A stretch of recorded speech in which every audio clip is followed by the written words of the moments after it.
السلام عليكم ورحمة الله وبركاته، أهلا بيكم أصدقائي في فيديو جديد. عاملين إيه؟ يا رب تكونوا بخير. وفيديو النهارده عن طريق تحميل وتثبيت لعبة ببجي موبايل الكورية عن طريق جوجل بلاي، أيوه عن طريق المتجر بتاع جوجل بلاي، بخطوة بسيطة جدا جدا، يعني غير معقدة وطريقة سهلة وبسيطة جدا، غير الطرق اللي كنت نزلتها قبل كده. على الرغم من وجهة نظري إن الطرق اللي نزلتها قبل كده كانت أسهل أو أحسن، ولكن في ناس كده بتحب تحمل من ألعابها من جوجل بلاي بدون نقل ملفات وبدون برامج فك ضغط وبدون اللفة دي كلها. في ناس بتكسل تعمل الخطوات، عشان كده جايب لك طريقه تقدر تحمل ببجي موبايل الكورية من خلال متجر جوجل بلاي مباشره كده، تعمل تثبيت تثبت معاك. ما تنساش صاحبي اللايك، اشترك في القناه لو كنت غير مشترك. بالمناسبه انا عامل جيف اواي بشحن فيه للناس اللي بتعمل شير للفيديو ده على فيسبوك. يعني لو انت عملت شير للفيديو ده على فيسبوك وكتبت هاشتاج عايش وكتبت الاي دي بتاعك مع الشير، فانت بتكتب الاي دي بتاعك وهتكتب الاي دي بتاعك وتعمل هاشتاج عايش واعمل شير للفيديو ده على فيسبوك. هيبقى عندك فرصه ان اشحن لك رويال باس وفي اي لعبه سواء ببجي لايت او ببجي موبايل العالمي. كسلش واعمل شير بس للفيديو. يلا بينا دلوقتي نبدا في شرح تحميل وتثبيت اللعبه. يلا بينا.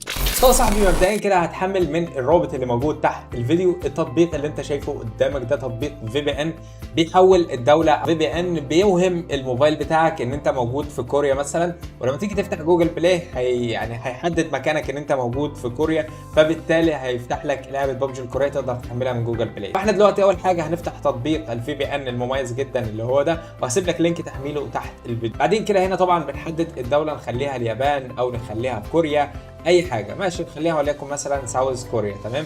وبعدين كده بنضغط واتش. هنا بيقول لك شاهد اعلان عشان تقدر تفتح في بي ان. تمام، هنشاهد الاعلان ده ولازم تكمله لاخره. هو فكره التطبيق كده، انا ماليش علاقه بالتطبيق والله وما بعملوش دعايه او اي حاجه، بس هي دي فكره التطبيق. عموما هنستنى ال10 ثواني دي اللي انتوا شايفينها فوق تخلص، وبعد ما بتشوف الاعلان طبعا هيفتح لك في بي ان على جهازك مجانا.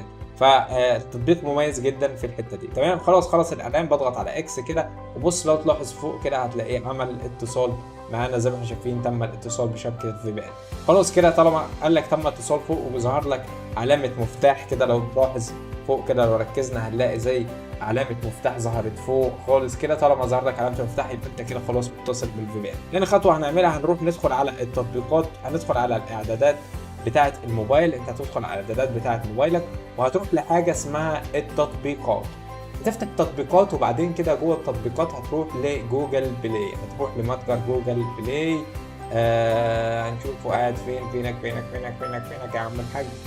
طب هتلاقي متجر جوجل بلاي في التطبيقات زي كده، بنفتحه وبعدين كده بنعمل حاجه اسمها مكان التخزين، اللي هي دي مكان التخزين. بنفتحها وبعدين بنلاقي حاجه اسمها مسح البيانات. ممكن تلاقي كلمه مسح البيانات دي تحت كده وممكن تلاقيها في نص الشاشه. طب طبعا هنلاقي كلمه مسح بيانات تحت بنضغط عليها، او ممكن تلاقيها في نص الشاشه بنضغط موافق. المهم ان انت بتعمل مسح بيانات، بتضغط موافق وخلاص كده بتعمل رجوع. طبعا انت بتكون تتاكد برضو ان الفي بي ان مفتوح وعلامه المفتاح موجوده فوق. بعدين بتفتح متجر جوجل بلاي عادي جدا زي ما بتفتحه، وهتيجي تبحث بعدين كده عن لعبه ببجي الكوريه. هتكتب ببجي هنا، هتكتب فوق هنا في المتجر هتكتب ببجي كي ار زي ما انا عامل كده، وبعدين بتضغط سيرش. بمجرد ما تضغط على كلمة بحث بعدين كده هتلاقي اللعبة ظهرت بالشكل اللي انت شايفه ده. يا صاحبي كده اقول لك مبروك، لعبة ببجي الكورية بين ايديك. طب اول حاجة عشان التحميل ما يبقاش بطيء معاك ويبقى سريع، بتقفل الفي بي ان. هتقفل برنامج الفي بي ان ده، هتعمل له تعطيل بالشكل ده، هتعمل له فصل عشان التحميل ما يبقاش بطيء معاك. وبعدين كده بتعمل تثبيت للعبة على طول بالضغط على كلمة تثبيت، كأنك بتحمل لعبة ببجي موبايل العادية عادي جدا. طبعا زي ما انتم شايفين بدأت بالتحميل معايا اهي لعبة ببجي موبايل النسخة الكورية. كانت الخطوات سهلة بسيطة جدا جدا. زي ما انتم شايفين يا شباب بدأ يعد معايا ادي 1%، وبدأ يعد. هستنى طبعا لحد ما يخلص تحميل، وبعد ما ينتهي من التحميل هرجع لكم تاني ونكمل مع بعض نشوف اللعبة بعد ما اتحملت هتشتغل وهتبقى ازاي. يا شباب وبكده انتهت اللعبة من التحميل، وبعدين كده بنضغط فتح للعبة ببجي موبايل الكورية. وزي ما انتم شايفين دي كانت الطريقة، يعني اللي هو انت حابب مثلا تحمل اللعبة من متجر جوجل بلاي مباشرة. طيب يا شباب ودلوقتي هنبدأ نعمل تسجيل دخول. زي ما انتم شايفين يا شباب كده حملنا لعبه ببجي موبايل الكوريه وعملت تسجيل دخول دلوقتي بالحساب. وزي ما انتم شايفين طبعا اللعبه هنشوف دلوقتي طبعا من ببجي الكوريه من الالعاب المميز فيها انك بتلاقي السكنات ببلاش. طبعا دي الواجهه الجديده، اللعبه باخر ابديت. خلاص كده احنا عرفنا ان احنا خلاص حملنا اللعبه باخر ابديت اكيد، لان هي من متجر جوجل بلاي فمش محتاج يعني اكيد انك تتاكد من المعلومه دي. وزي ما انتم شايفين طبعا لعبه ببجي الكوريه طبعا من الالعاب برضو ايه اللي بتلاقي فيها سكنات وفيها عملة مختلفة، اللي هي العملة الجولد اللي فوق دي. طبعا بيبقى فيه سكنات مختلفة جوه اللعبة وعملة تانية مختلفة زي ما انتم شايفين يا شباب. يعني الصناديق اللي بداخل اللعبة طبعا في صناديق جديدة هنا مختلفة زي ما انتم شايفين. والجميل جميل جدا جدا جدا يعني انك بتلاقي سكنات اسلحة ببلاش بداخل اللعبة. ايوه في سكنات اسلحة مجانية بداخل اللعبة اللي انت بتفتحها بالصناديق العادية اللي هي انت عارفين الصناديق بتاعت السيلفر. يعني زي ما انتم شايفين سكين سكور مثلا، ليه سكنات ببلاش كده بداخل اللعبة.